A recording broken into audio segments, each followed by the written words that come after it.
Hi guys, Mustacheman here, bringing you a review of Airmech. Airmech is a free-to-play game on Steam, and it's going to be the first in a series of free-to-play games that are on Steam. Before, I was doing reviews on games that came in an indie game bundle, and I will probably do more of those later. But right now, I have been really into free-to-play games, and I want to showcase some of the cool games I found. So Airmech, the gameplay is a mix of RTS and MOBA together. So RTS, think like StarCraft, where you have to build a bunch of units, and map control is very important in StarCraft, as well as in Airmech. You have these things called outposts, and if you capture an outpost, you get resources from that outpost, and you can use those resources to upgrade your units, upgrade your Airmech, or buy new units. And depending on which units you choose, some have strengths in one area, some have and weaknesses in others. For example, there is a unit called like tanks, called like vanguards, and tanks are strong against land vehicles, but they have no anti-air attacks. So a good way to counter that is to use your Airmech, which is like your hero, and you fly behind the tanks and you can shoot them from the back, and they have low armor there. So it shows how there's counterplay to about every strategy that there is in the game, and I think that's really cool. So I'm just going to probably jump in and play a game against computers. Another thing I really like about the game, which it may not apply to everyone, but I like the quest system that they have. It's something that encourages me to keep coming back to the game. It's one of the reasons that games like Call of Duty are so motivating, because you get these objectives, like you gotta unlock a certain camo for guns, so you have to get a bunch of headshots. Keeps you coming back to the game, having these little challenges. Anyhow, so as a free-to-play game, there's two major resources. One is gems, which is you mostly get those from paying real money, and then there's kudos, which is you can get those from just playing the game. It's like in League of Legends, where you have RP, which is the equivalent of gems in this game, and IP, which would be the equivalent of kudos. And you get different boosts, and you can buy the units and the Airmechs that you want, which are the skins. And I had bought a beta bundle of the game when it was maybe a year ago. I'm not quite sure, but it was a while ago when I first got interested in the game, but none of my friends really played, so I wasn't really motivated to come back. And now I've got some friends that play with me, so I came back to the game. So I'm just gonna jump into a co-op, do a 2v2. So I'll play with one other human versus two enemy computers. So this is right here. This is my Airmech, and it's like you choose your champion in a MOBA. So the striker, it's like the standard one, and it's like a well-balanced airplane. But you could swap that one out, and here you can choose which airplane you want. Like this is a bomber, and the bomber has the ability to drop bombs, so it's good against things that don't have anti-air, like tanks. At least my experience, that was the only thing it was really good for. Also, this Helix one, well, I better go back because my ally is ready. Let's see. But yeah, the other airplane there, the Helix, its ability is that it can carry a lot of units. So like the Striker, which is a standard one, can only carry one tank at a time. Well, that one might be able to carry 3. That's just you can see the trade-offs involved. So down here, this is like your abilities bar, and so the striker has the ability to use an energy sword, which is kind of cool. And here, if you hold Q, this brings up your build queue, and you can choose what you want to build. So I'm going to build a bunch of these money makers, which are on sale right now because it's the beginning of the game. And these money makers are like they're a long-term investment. They don't defend, and they don't have any attack or defense abilities. However, they give you more money over time. So they're useful for having in the far reaches of your base where it's difficult to reach.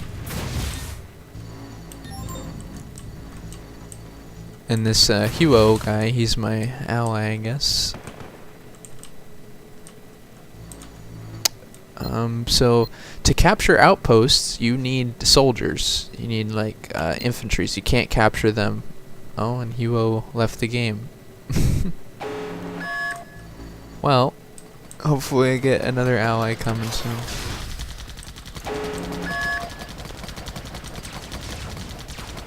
And these little trucks that came to attack, they were gray, so I think that just means that they were neutral, like they don't belong to the enemy. They're just like a neutral faction that's on the map. So what I like to do is I like to build a bunch of longhorns, just a standard tank, and I find that the tanks are pretty strong for what they give you. I just pick one up, and then I will go towards a capture point, and this is an outpost right here. It's blue, so that means I have control of it right now. But see that red right there? That's part of the enemy stuff. And you can, if you press shift, your airplane will go into ground mode, and he has different abilities in ground mode. See, that's my energy sword. It's kind of cool. And you'll see that the robot has two resources. It has the green bar, which is your health, and it has a blue bar, which is your energy. So my energy sword requires energy to use, as well as flying requires energy too.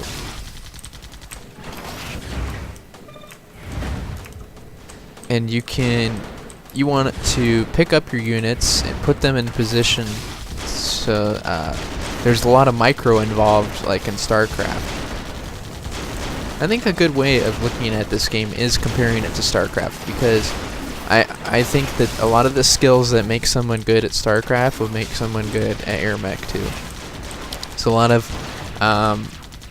resource management, strategy involved, and a lot of micro too.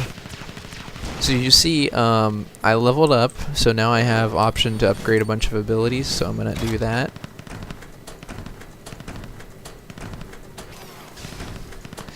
And these little circles here, they allow you to place certain units on them, and then those units will work. Like the money makers I was telling you about earlier, those only work if they're on those pads.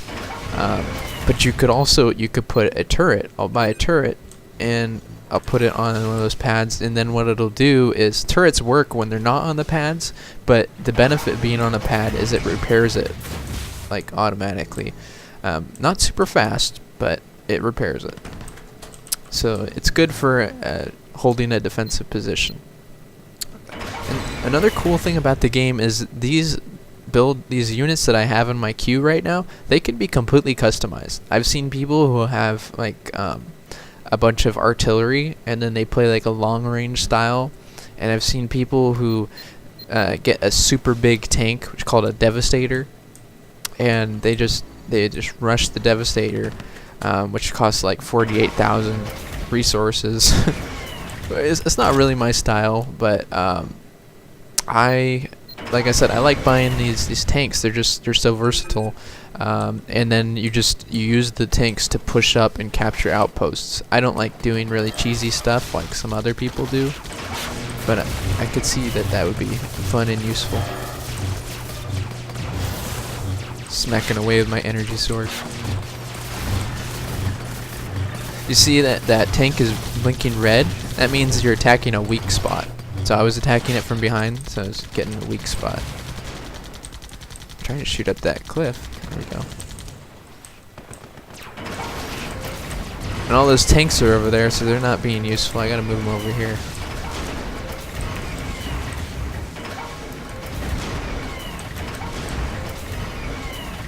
This big tank, that's not a devastator, but it is a big tank. And the bigger the things are, they cost more resources. So you could choose to have like one big unit, or you can have a bunch of small units. And there is trade-offs to whatever you decide to build. Another thing I like to do is buy a seeker, and these guys, they allow you to have anti-air. They're just like little rocket. They're tanks with rockets instead of a cannon, so they're only useful against the anti-air. So then now you have a bunch of tanks together, and now they have anti-air with them. What I did right now is I flew over all of my units and then gave them a command once they were all selected.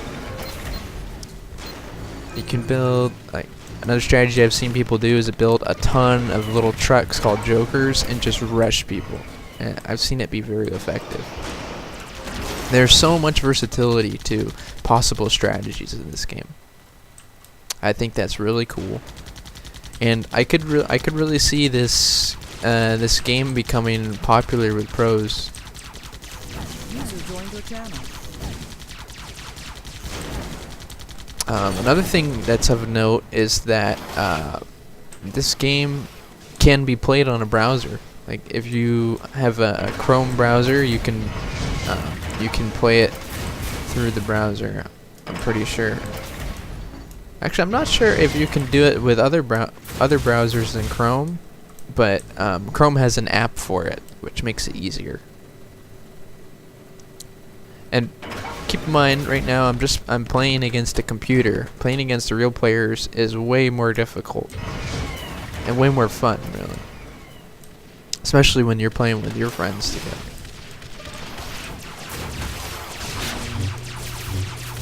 And if you remember, I had a base way back when I first started. Well, the enemy has a base just like it, and the goal of the game is to destroy that base. See this base here? And another thing about this game is that the buildings are weak on the corners. So you can do more damage if you're just shooting at the corners. These little white corner things right there. So what I like to do towards the end of the game is I set up a bunch of tanks right by their corner and just let the tanks fire at the corner where they will do maximum damage.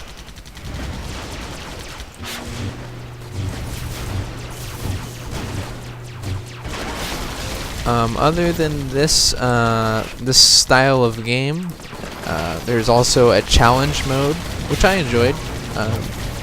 They give you kind of like they give you a star rating out of 3, and I tried to get 3 stars on all of them, and it was pretty good, pretty easy to do, except for the very last mission. And you had to, for the very last mission, you had to beat two enemy computers within 10 minutes. And I was trying to play my standard style of game, just capturing outposts and moving forward with tanks, and it just was not fast enough.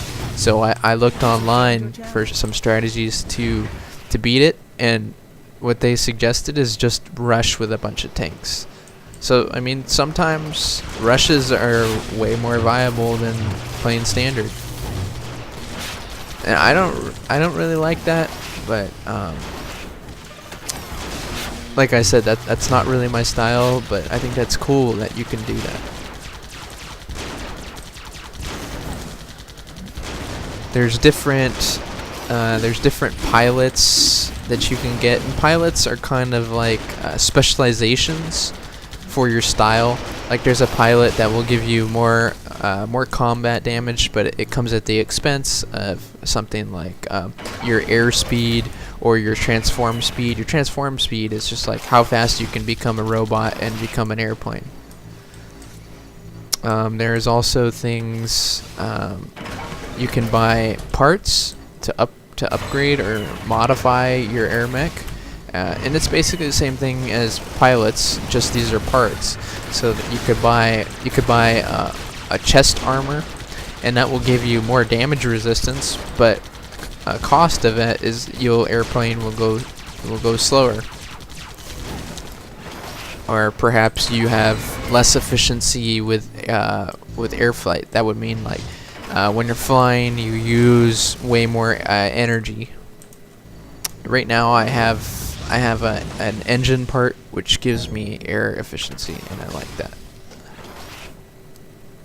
There's these I got a jelly donut. Yeah, what the donuts are, they're just like they're cosmetics that you can attach to the back of your airplane. You can fly around with donuts. I mean, how stupid, but it's funny. You know, you can get like a pool balls. Like I have a 1, I have a 2, and a 12. I can show you. Like, let's see. So you can have different loadouts, and the one I was just playing on was this one. It's number 2 one I'm playing on. So here is like some upgrades or parts I changed. And I have a quick charge core, which gives me 8% recharge rate at the cost of energy capacity, 6%. And same thing with this. You get +7 flight energy efficiency, -4 airspeed. You get the point. And the pets are what I was talking about. See, I have a pet of a companion cube, and a white donut, and a pool ball. And you can also get a customized item. I have this lucky clover, which gives +5% missile shoot down chance. This one gives you radar vision. There's so much customization in this game. If you like customization, this is great for you. You can get all these different skins, and as a benefit of buying the beta bundle that I got a bunch of airplane skins. I didn't get all of them though. The people that bought the alpha bundle, I think they have all of them. Let's see. There's this. This is the Helix plane I was telling you about. This one like can carry more stuff. There's the bomber. Warthog. This guy, he has like just a Gatling gun. So whereas the Striker has like two guns symmetrical, and they fire immediately. Well, with the Gatling gun thing, it has to charge up for a second, and it's only one gun. So the cost of that, or the cost benefit of that, is that it does a lot more damage, but the cost of it is that there's a lot less speed for the airplane. So when the Gatling gun is shooting, you can move very slowly. And also, your arc of fire is very inflexible. If you want to change your arc, you move very slowly. So an easy way to counter these guys is if they're shooting straight, you just strafe around them and try and shoot them from the side. So there's pros and cons to everything in this game. What else could I show you? There is these are the different play modes. You can do custom games. Just like if you have 3 friends, or rather, you have yourself and 5 friends, you can do a 3v3, just custom game, which I did that. It's a lot of fun. There's a campaign mode. I should do that actually. I haven't done it yet, but this is the challenge mode I was telling you about. It's kind of like just there's one where you have like 10 seconds, and you gotta pick up pick up 4 soldiers, and then you gotta capture a base within the 10 seconds, and it's just like kind of a muscle memory kind of exercise where if you get really good at that challenge, then in the real game you'll be even more efficient when you're trying to capture an outpost. And at the pro level, that would be very important. You can get all these different, and there's also a player market, which I'm scared to go to because I hear there's scammers and stuff, and not even just this big terms of use thing I have to click on. I don't want to do that. All in all, this is a great game. I would highly suggest it. It's free to play and it's on Steam, so you have no excuse. Go check it out. Thanks for watching, guys.